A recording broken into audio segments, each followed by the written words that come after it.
Good day everyone. Today we'll discuss properties of the Z transform. First, linearity property.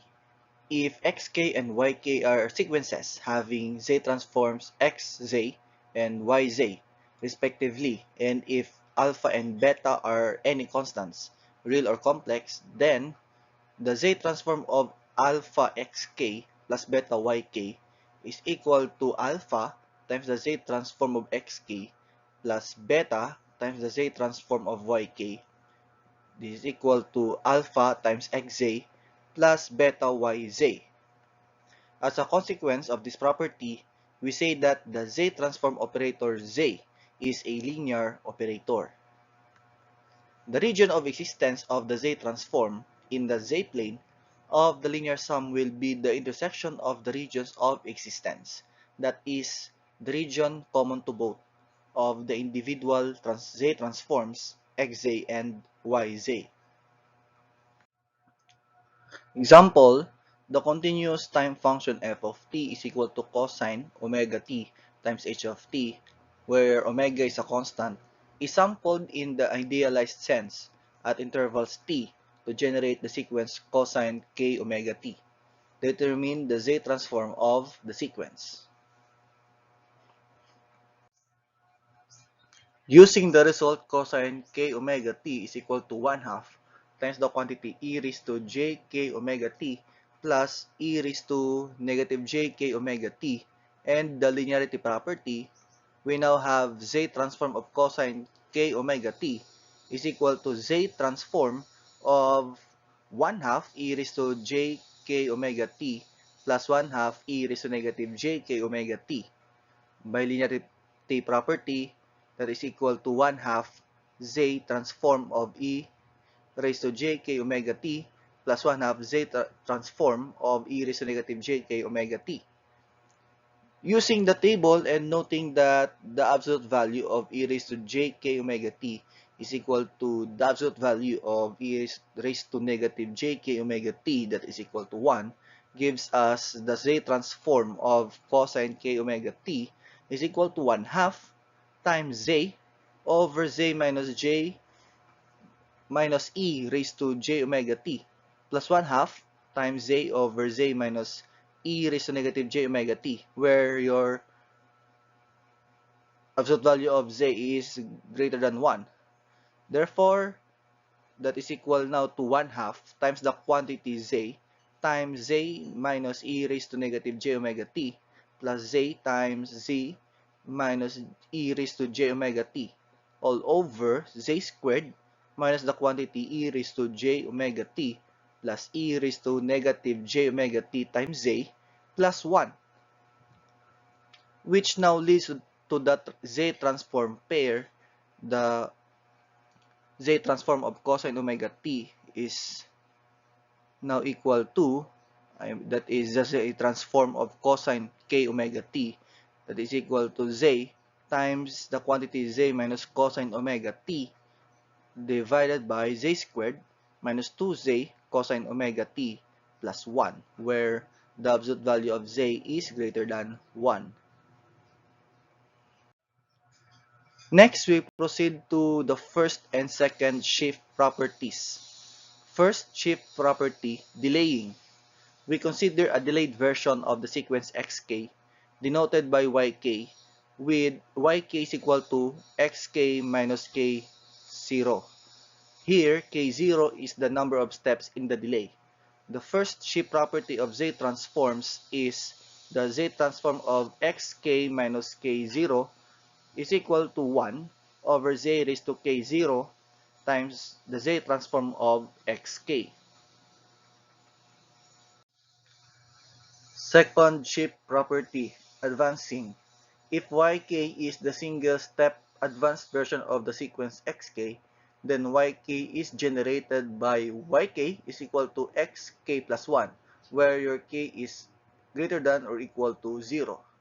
For a single-step advanced sequence xk plus 1, that is now the Z transform of xk plus 1 is equal to Z times xz minus Z x0. That is equation 3.15. And for a two-step advanced sequence xk plus 2, that is now the z transform of xk plus 2 is equal to z squared xz minus z squared x0 minus z x1. This is equation 3.16. Notice the similarity in structure of equations 3.15 and 3.16 on one hand, and for those of the Laplace transform of first and second derivatives. In general, for a k0 step advanced sequence, which is xk plus k0, that is now the z transform of xk plus k0 is equal to z raised to k0 times xz minus the sum from n is equal to 0 to k0 minus 1 of xn z raised to k0 minus n. That is equation 3.17. In lesson 3.5, we will use these results to solve for difference equations. Example, the causal sequence xk is generated by xk is equal to 1 half raised to k, where your k is greater than or equal to 0. Determine the z transform of the shifted sequence xk minus 2. Solution, by first shift property, your z transform of xk minus 2 is equal to 1 over z squared times the z transform of 1 half raised to k. And then which gives us the z transform of xk minus 2 is equal to 1 over z squared times the z transform of 1 half raised to k, which is z over z minus 1 half, where your absolute value of z is greater than 1 half. And then we now have z1 over z squared times the quantity 2z over 2z minus 1, which is now equal to 2. Since we cancel z, we are only left with 1 z on the denominator. So we now have 2 over z times 2z minus 1, where your absolute value of z is greater than 1 half. We now proceed to some further properties of the z transform. First is multiplication by a raised to k. If z transform of xk is equal to xz, then for a constant a, the z transform of a raised to k xk is equal to x of a raised to negative 1 z. Next, multiplication by k raised to n. If z transform of xk is equal to xz, then for a positive integer n, the z transform of k raised to n xk is equal to negative z d over dz raised to n times xz.